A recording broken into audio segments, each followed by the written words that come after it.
Eclipse is a Zoe monster, so secure that early laning phase, and Rare Adam should be looking good. Well, we are into picks and bans, ladies and gentlemen, for game one of this best of three between Rare Adam and Rogue Warriors. We'll quickly go through the bans here. Rise, Twist of Fate for Rare Adam, and Samira and Ophelia. So very much a mid lane focus and a bot lane focus for either side. The things I'm keeping my eyes on is that we have 3 of what I'd consider the S tier picks on this patch still up. The Olaf, the Pantheon, and the Kai'Sa. So at least 2 of those picks are going to get through. Rogue Warriors have been banning Olaf all the time, so I'm pretty surprised that they actually went away from that one. Did receive a couple of small nerfs, but if you were able to catch any of the LEC or even LPL games yesterday, you'll notice that it didn't really change what he can do. It's still a monster in the clear, and when you get ahead in jungle, it's just very, very difficult to get back. You mentioned the Kai'Sa has been a staple first pick at all stages of the season so far, and it's going to be first picked here by Rare Adam. And now, with that coming in and with the Felio span, you would expect the Xayah as the answer. The thing I'm questioning is that Chocho was known very much as a Caitlyn and a Jhin player in his career. So Caitlyn not really in the meta, but Jhin obviously is pretty much blindable into anything. You can just sit in lane and clear. So that's where my head is at specifically for Chocho, but instead they're going to bring out the Tristana that we've seen LNG pulling out constantly. Yep, the Tristana is something that, you know, has seen a lot of bans specifically towards LNG, has done exceptionally well in those games. We haven't really seen other teams adapt to it. Looks like Rogue Warriors are feeling a little bit more confident about going towards it, and maybe something for Chocho that might be able to spark some kind of, you know, a resurgence for this team. Yeah, we need to remember this is a champion that has a very early power spike in terms of laning phase. If you do have a strong support matchup, you can jump on the enemy AD carry at level 2. You at least have some ways to keep Kai'Sa off of you at level 6 with your ultimate as well as your rocket jump.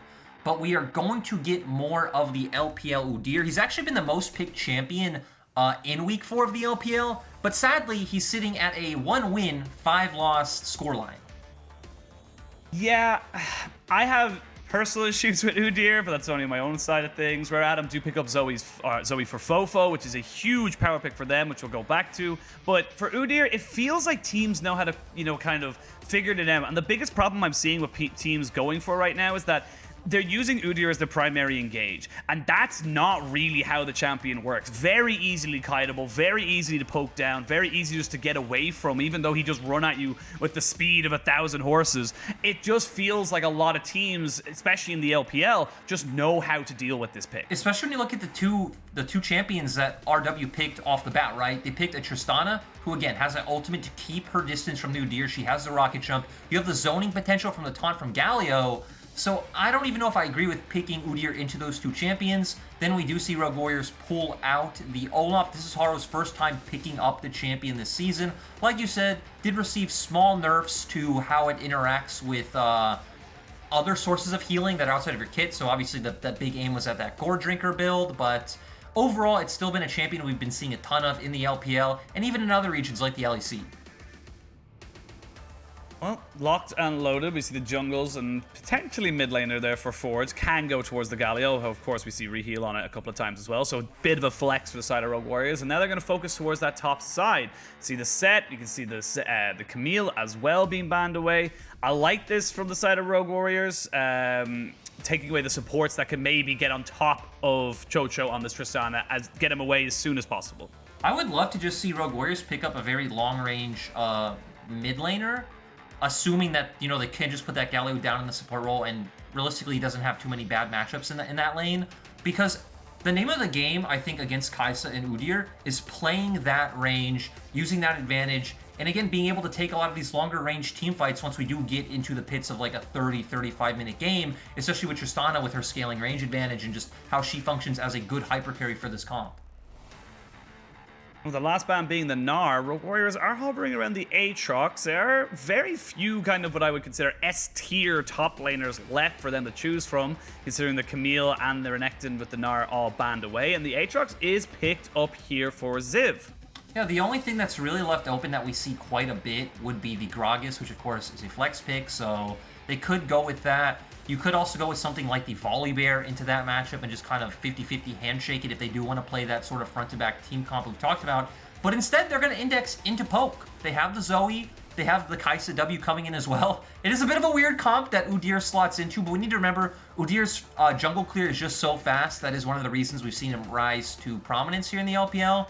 So they're just going to stack him in with what they assume and hope is a bunch of winning lane matchups like the Jace, like the Zoe, and try to get ahead from very early on. And the Kai'Sa Alistar, very, very safe duo in that bot side. Very difficult to get on top of the Kai'Sa with just so much disengage available to you as the Alistar. Coupled in with, of course, the engage you get with being the Alistar past level 6. So very, very curious to see how that lane goes. Like you said, very much a poke comp here with Kai'Sa playing cleanup, I guess, and Leon and Hong playing just a nuisance on the front lines. As we see the Nautilus picked up here for reheal. So the Galio is going to be going into the mid lane. Yeah, so I like that Rogue Warriors pivoted like we saw RA do. They realized, hey, RA decided to go away from what their first 2 picks signaled. They're going to go with this poke comp, so we're just going to index into more engage. They're bringing out the Nautilus. They have the Galio to try to enable the likes of Haro, you know, going into the enemy jungle, and then it's just about running face first into the enemy team. I do have questions about how this Udyr will function, but the thing that I like for RA's comp is, like we said, they have pretty good lane matchups coming in. Zoe should at least be able to do quite good in those first 3 waves. Jay should have pressure pretty consistently in that top side, and you're going to enable Udyr to do what he wants, get off that first clear, you know, the 3 minutes and 15 seconds, and then start looking for those duels in the enemy jungle. Yeah, and to anyone who doesn't really, you know, kind of know about the clear time and why we're saying it's so powerful, he can clear his entire jungle by 3 minutes and 12 seconds, which gives him 3 seconds just to go and get himself a Scuttlebug, which is just an insane amount of, you know, kind of early game pressure if you can make it work for your team. Exactly. I mean, you get Crab, you recall, and you get back onto the map while the enemy jungler is typically just starting their own Scuttle Crab. So a ton of power there. Gonna be interesting to see, again, if this game gets pulled into the trenches, how Lian will work inside this composition, to where Rogue Warriors is much more, I'd say, straightforward. Yeah, well, we'll have to see who has the better composition and who is able to make it work for them, as we are about to jump onto Rift for game 1 of this best of 3 between Rare Adam and Rogue Warrior. Looking at the 2 comps, I feel like exactly what you said, very easily to execute on the side of Rogue Warriors, whereas if Rare Adam can keep Rogue Warriors at an arm's distance, it could be very difficult for them to do anything. So curious to see how both teams execute on their compositions. The only thing I'm not a big fan of Rogue Warriors is the fact that they did go with the Nautilus pick, because one of the reasons we've seen Nautilus fall out of the meta so heavily is, you know, he did receive, you know, many nerfs throughout 2020 because he was our premier support all year long, and he's just not as innately tanky as the likes of champions like Alistar, Rel, or Leona. So, you know, we get to that level 6 point where Alistar gets all those resistances from his ult. Nautilus's W shield is only max health. So if it comes to a time where we do have an all-in, Hung will be much more durable than Reheal, and you can expect for Ari's bot lane to potentially come out ahead. And that comes down to the way the items change, the way kind of the economy, if you will, of supports has changed in the preseason and obviously season 11. You just don't have the cash to be building very expensive items anymore. And a lot of the support items are very cheap, but they're not really that good in terms of, you know, tanky stats or keeping you alive. But bot lane, we're going to see immediately Hung taking a hook and an explosive bomb on top of his head from Chocho. And this is something everyone obviously sees Tristana as a late game hyper carry. Her level 2 is terrifying. If she can get a level 2 early on, especially with something like a Nautilus, they could be huge fireworks in this bot side very, very early on. Yeah, and it's interesting that she went to press the attack. We've actually seen matchups where Tristanas have gone with Halo Blade, so I don't think it's as good. But just trying to match that early laning power, the one good thing about press the attack that I think is very, I'd say, usually becomes an afterthought is the fact that after you do get that third proc, right, you get the 6 seconds of enhanced damage from all sources, so even Reheal will be dealing more damage in those trades. Yeah, we'll see how that bot lane develops. And you can see already, look at the difference in the jungle. This is why we see Udyr being picked up so much, is that you're only on your third camp, whereas Udyr's already on his 4th. He's going to be able to full clear, and you're on the same side of the jungle, so there could be a potential for double scuttle here for Leon as he starts to move his way down to his red buff.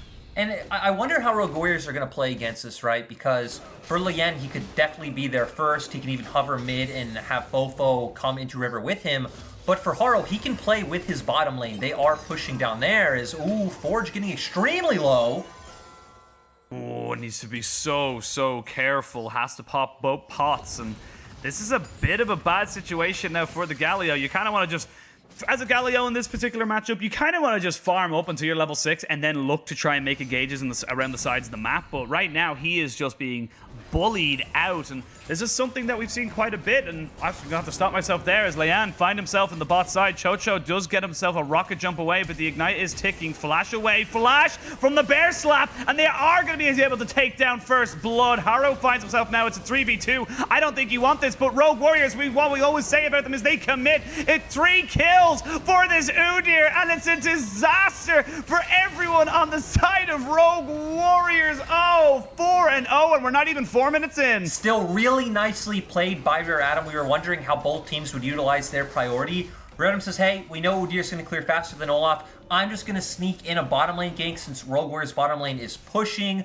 Really nice flash coming out from Loyen, and then the W from iBoy connected. It was beautiful. We're going to get to see a replay here. Even from Loyen's point of view, switches between the stances, is going to go for the flash after Tristana does burn flash and heal. Gets the stun off. There is that W I talked about from iBoy, really nicely utilized. The chaining of CC was beautiful. And then, I mean, it's a 3v2. They're strong enough to look for this. They get the kills. And then, sadly, we do see the TP come in from Forge, and he just goes down right with the ship. This is the power of something like an Udyr in full view. You get to the bot lane faster. They assume you're just going to go for the Scuttle Crab. You can flip it on them and say, no, you're overextended. We have the engage with the Alistair, and we can make this work. 3 kills for this Udyr is insane at this time. He doesn't have to go back yet. He can keep farming because of the time he took to get the 2 Scuttles and then back into his jungle. It means that most of his camps are going to be respawned. And the thing is, Rogue Warriors don't even have any knowledge of this, right? They can't assume that he didn't look for a recall, because if they did have this knowledge, you could even just go straight to that dragon as Haro and look for this kind of like sneaky play. But without that information, you always need to wonder what items Loyen is sitting out, because he can outduel you. I do think he's showing on that ward that we just saw Forge place down right now and clearing that. So now Rogue Warriors at least does have the information that he didn't reset.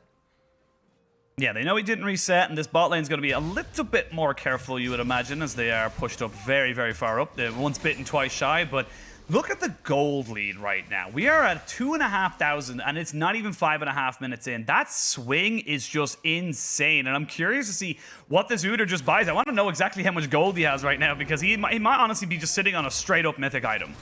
He's at least got a... Yeah, he is. You called it. Yeah, he is. For that, but I also like that we are seeing Haro go for what I said, right? It's that if you know that Lilian hadn't reset, you can just look for this early dragon play, and it'll at least be something back for the side of Haro. But the fact that we have a mythic item at 6 minutes, I think is pretty ridiculous. Lilian now can pretty much do whatever he wants on the map, right? He can look for those invades. We've seen that Cube and Fofo have been consistently pushing, and it looks like that's what he's going to do. He's going to go into Haro's jungle and make it his own.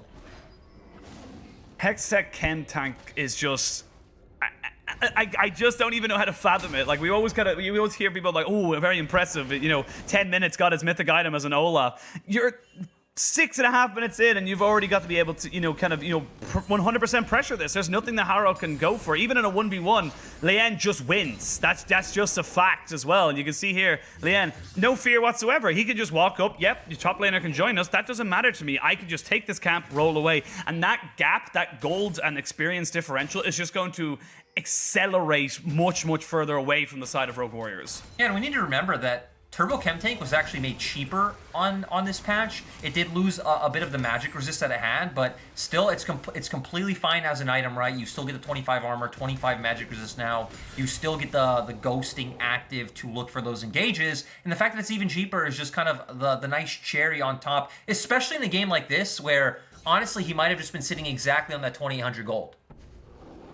Yeah, it honestly is just it's a fantastic moment for Rare Adam. Gives them a hell of a lot of agency, and for Rogue Warriors, they're gonna have to try throwing stuff at the kitchen sink right now. I think they're gonna have to try and see if they can make anything work for them, because right now it just feels like if they just sit here stagnating and wait for anything to kind of come to them, it's just not gonna work. I'm also kind of surprised that we didn't see Lo Yan go to actually check onto Haro's camps right there. He kind of just walked in, debated whether he wanted to go for a dive or not. They decided against it, which I think is a good call. You don't have ultimate yet on the Alistar or the Kai'Sa, so missing a lot of those defensive stats you would need to pull that off.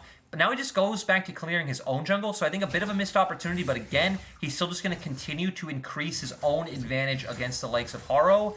For Haro's side, you don't have too many options. You can potentially try to set up some kind of lane gank, maybe around mid. You know, you do have Forge's Flash that can set that up, but Fofo has Flash as well, so at best, you're looking to trade flashes rather than actually find a kill.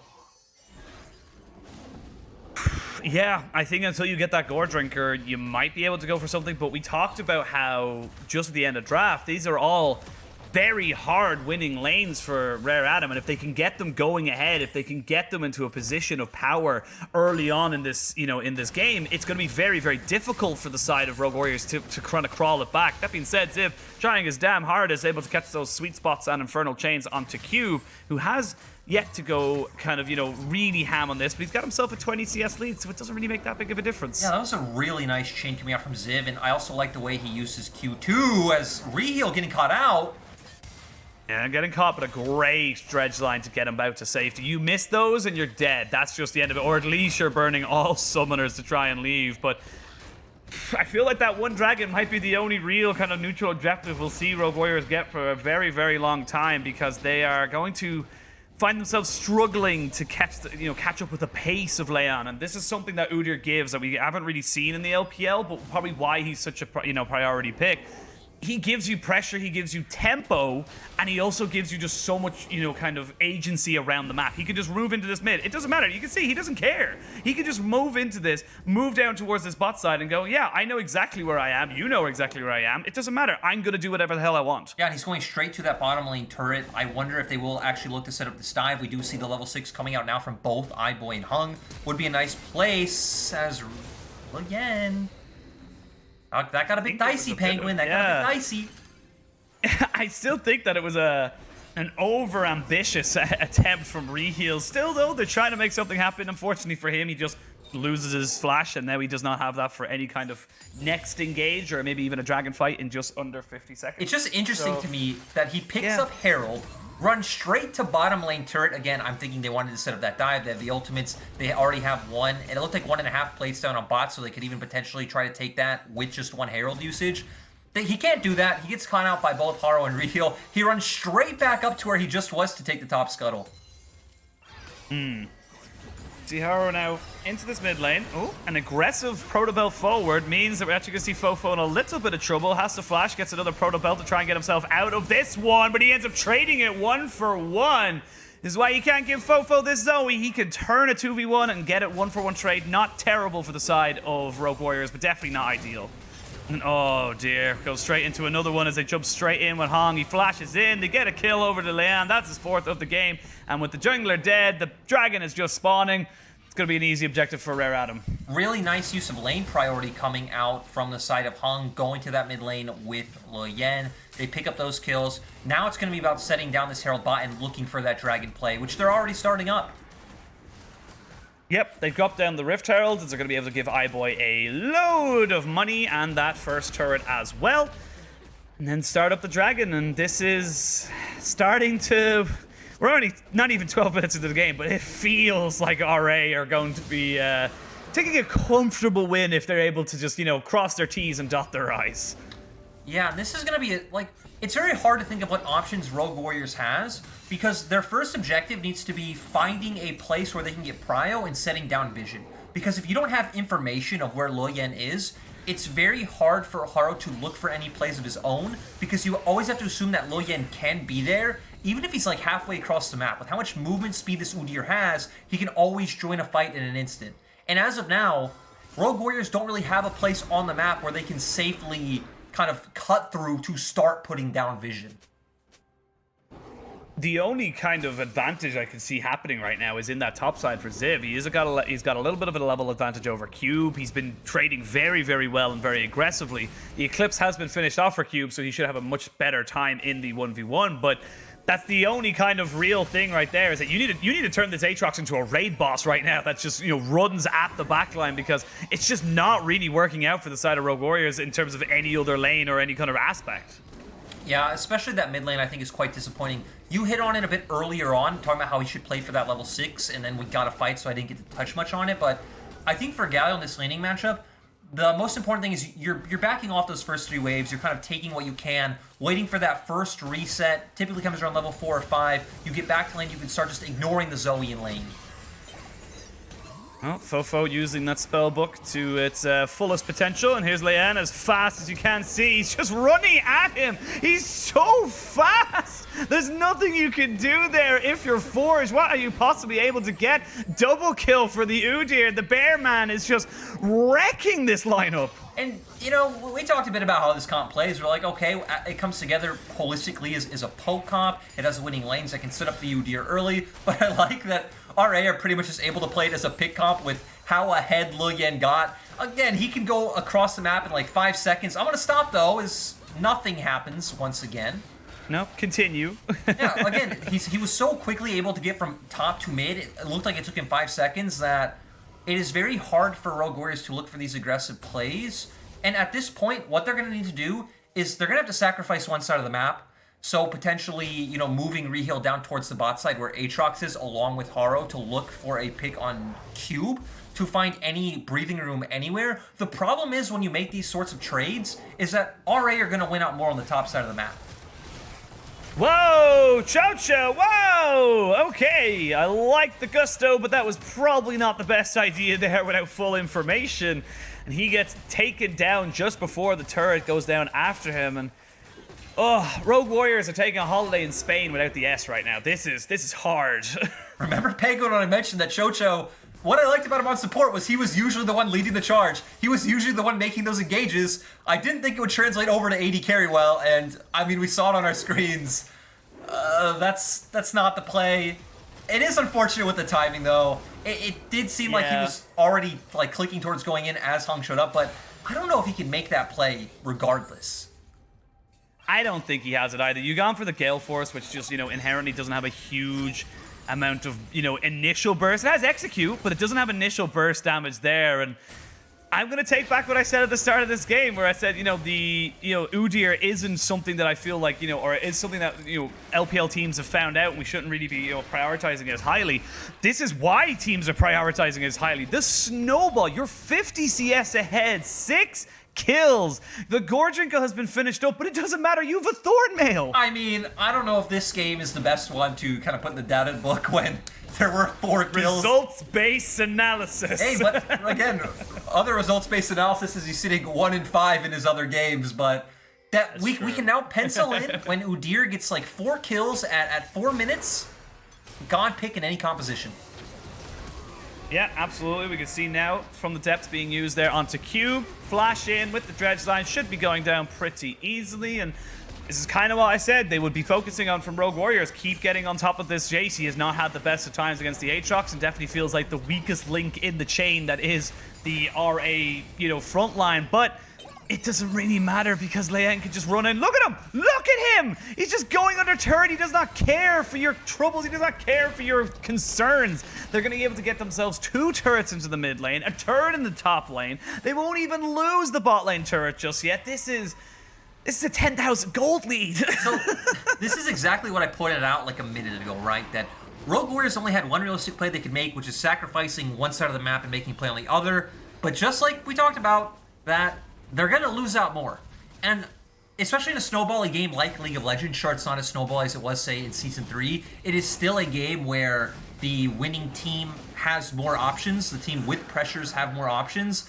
That Rogue Warriors just don't have those same choices available to them. You're largely relying on a rare out of mistake. You don't really have the same semblance of wave clear and, let's say, defensive holding tools to where you can just turtle near your inhibitor and inner turrets and just kind of wait to scale up. They don't have those tools available to them. They have a very short range, very melee-based composition with the Tristana thrown in. I feel like the only way a Rogue Warriors team can come out with a win here is if they just delay inevitably and we get to 40 minutes where items and gold mean nothing and it's down to team play. But that requires so many ifs and buts that it's just very unrealistic to think about. And to rely on that as your win condition is just not a reliable way to win games in the LPL. But let's talk about the game, as a whole. Let's talk about, how we kind of came into this draft. And for Rare Adam, I feel like they just had a very definitive goal in mind. It was get ahead of this, Rogue Warriors lineup and just try and punish them as best as you possibly can. It seems to be working, and I feel like this is deja vu. I've been to this place before because Cube, it feels like we've just went through this exact same thing about 2 minutes ago. Yeah, yes, he did. But at the same time, this really shouldn't be happening, but it's not too big of a deal, as you pointed out before. They're just going to take more on the top side. But talking about draft, it is quite interesting how, again, Rare Adam were indexing in a completely different direction. They take the Kai'Sa, they take the Udyr, they're signaling they're looking for this all-in, but at the same time, RW picked the Galio, which allows Fofo to just take this Zoe, has a winning matchup. They blind pick the Aatrox next. Once again, Rare Adam can take the Jace, another winning matchup, and they were allowed to pivot this draft into a way that was playable and made sense and worked out.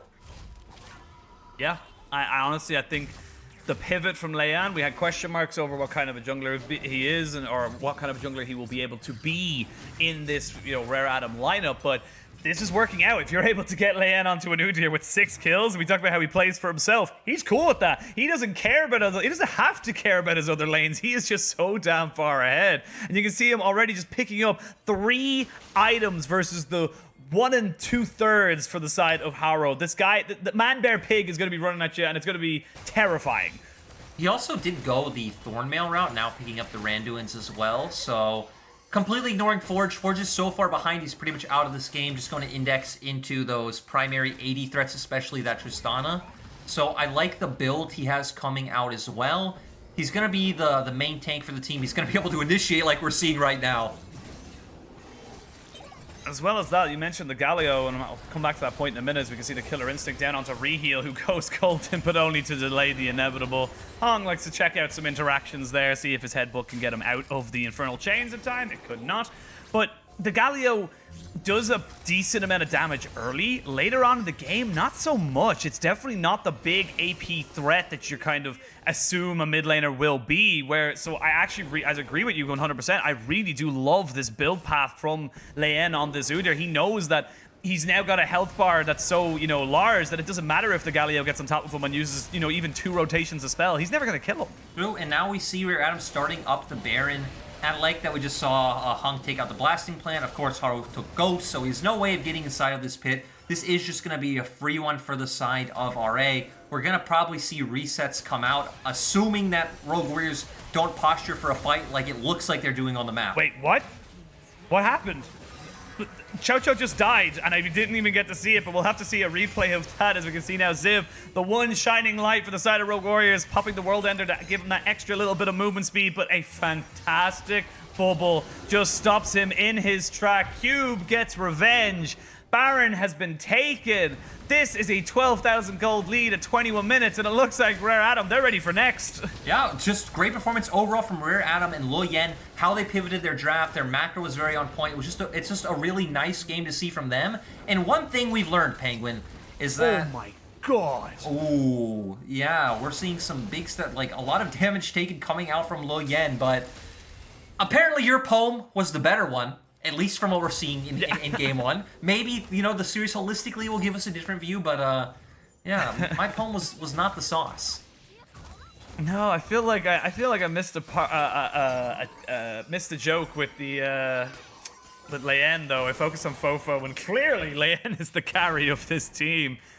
And yeah, I honestly, right now, looking towards the next game, because I feel like if you're Rogue Warriors, you kind of have to. This game is very, and it's not a problem doing that unless you see some massive, mistakes from Rare Adam. It's not really that big of a deal to think about the next game. What do you want to change? I think you just got to try and figure out something different coming into the next game. I mean, to me, there's not too much I think you can take away from this, because There's only two critical moments in this game that really sunk it for Rogue Warriors. One, I think, is how Forge managed his first 3 waves, and second was just that bot lane gank, right? Whether we had a tri-bush ward or something along those lines, if they were more familiar with the Udyr timing, I feel like this game would have gone a lot more even into the mid game, and we'd actually be able to kind of see the differences in these teams. But we saw 2 very early mistakes pretty much decide this game. Yeah, and looking at the summoner spells and also the rune choices from the side of Rogue Warriors, you went with the Predator on the Galio, you went on Ghost with, you know, the Olaf. These are things that are inherently very aggressive and very forward-facing, so if you can't even utilize that, like, when are you going to be able to use either the Ghost or the Predator in an aggressive fashion? It's just not going to happen, and you can see Rare Adam, they're just not going to let this game go away from them. They're crossing their T's and dotting their I's. They are pushing in all 3 lanes, taking all inhibitor turrets and inhibitors. Ziv trying to go 1 for 1 in this top side isn't even going to work, and this is honestly going to be the game right here. There's going to be one final fight, though, from the side of Rogue Warriors. They pop down the dredge line, but immediately Cho-Cho is deleted. Those paddle stars are too big. Double kill for the Kai'Sa. Udyr gets another kill just to add insult to injury onto Haru. The Nexus turrets fall. The Nexus is sure to follow, and this was a decimation of Rogue Warriors in this game 1. Yeah, overall, again, we already kind of hit on everything because we did have a lot of talking time with how much of that game was very clearly one-sided, but I think from pivoting the draft, I like that from Rare Adam towards the end. Very good punish of mistakes coming out with that early gank in bot side. Good laning phase coming out from Fofo as expected. Again, Forge should not get as heavily punished in